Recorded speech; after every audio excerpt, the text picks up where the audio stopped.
Oh, goody. All right, what's going on, everybody? Zombies here again, and today we're back with another Marvel Snap video. So in this one, we are checking out the hot location for tonight, which is Washington, D.C. So cards played here with no abilities get +3 power.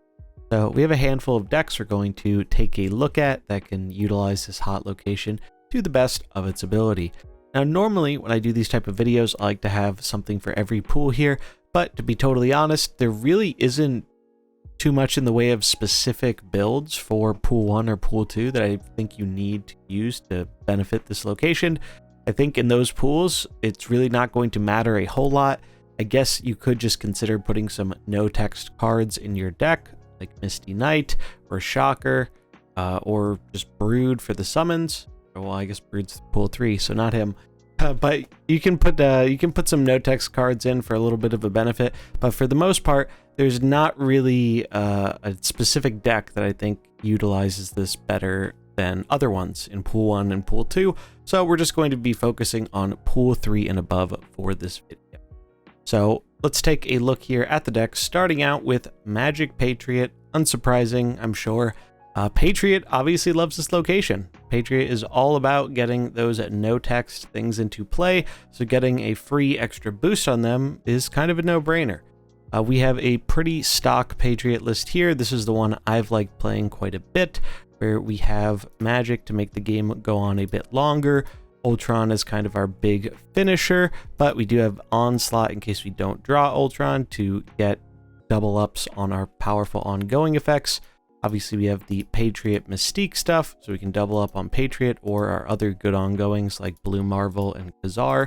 And then, other than that, we're just rounding out the deck with a bunch of no-text cards, such as Wasp, Misty Knight, Shocker. I really like Mysterio over Mr. Sinister. I think Mr. Sinister is kind of a bad card, and Mysterio just does what he does, but a lot better. You just have to be a little bit mindful about your board space. And then Cosmo, just to give us a bit of protection from Enchantress, as I'm sure there are going to be a lot of Patriots going around.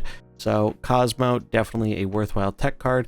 One other tech card you could consider for this hot location is going to be Super Scroll, as I imagine there are going to be a lot of Patriot mirrors.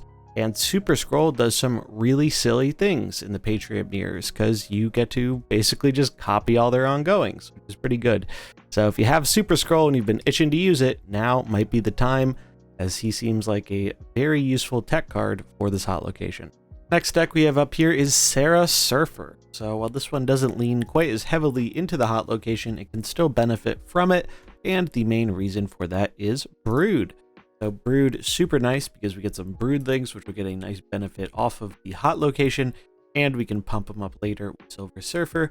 On top of that, we are also running Storm, so that way if the location is really benefiting our opponent more than it is us, we can just choose to get rid of it. It's pretty nice. Other than that, pretty standard Sarah Surfer list here. Even though Silver Surfer did get nerfed recently, I still think the card is pretty viable, and I think it is going to have a pretty good time with this hot location. Another Sarah deck that I think will be a great choice for this hot location is going to be just classic Control Sarah. This build has undergone some changes recently with the nerfs to Zabu, but Zabu is actually a pretty good card in this deck, basically giving us some redundancy, so if we don't get Sarah, we're still able to reduce the cost of our powerful tech cards such as Shang-Chi and Enchantress, and Enchantress is going to be getting a lot of value during this hot location, I have a feeling, though you do have to be a little bit careful because you do Enchantress something and it happens to be on the hot location, it'll actually get the plus bonus because it will no longer have any abilities. Other than that, a pretty standard list here, just a good Sarah control deck. I do like the hood in this version quite a bit because it does give us a demon. That way we can have something to benefit from the hot location, as well as Mysterio. Mysterio clones will also get a nice benefit here. So if you're looking to possibly counter the hot location, Killmonger is also really nice too, as I expect a lot of Ultrons and Misty Knights and whatnot. So I think this has a lot of answers. So if you're really looking for something to counter what other people are doing in the hot location while also being able to have a few plays into it yourself, this is probably the deck I would go with. If you are less interested in trying to play into the hot location and just looking for a very solid deck that can do well while this is around, Shuri is a really, really good pick. Now, we do have a very small amount of ways to play into the hot location, pretty much just 0 here. We can remove the abilities on the next card we play, and whatever card that is will get a boost from the hot location. But this is just a really solid and effective deck that I think won't really see too many negative benefits from the hot location being around. I think it should have a pretty good matchup against a lot of Patriot stuff, because we just go super duper big with doubling up our Red Skull, copying it with Taskmaster, doubling up She-Hulk, moving stuff around with Arrow. This deck just does a lot of different powerful things, and I think it is going to continue to do that during the hot location. So if you're looking for something that really doesn't need to lean into it, but still has a good chance against the stuff people are probably going to be playing, this is a very solid pick. And our last deck to round it out here is going to be Galactus. So what's better than just trying to counter what your opponent's doing on the hot location? Just blowing the hot location up entirely. And Galactus is pretty good at doing that. I think with the influx of people running Patriot decks, Galactus is pretty well positioned. You do have to watch out for Debris. That is the one Patriot card that can sometimes be a problem for Galactus. And I suppose Cosmo as well, though not all Patriot lists do run Cosmo, some do. You do have to be a little mindful of that.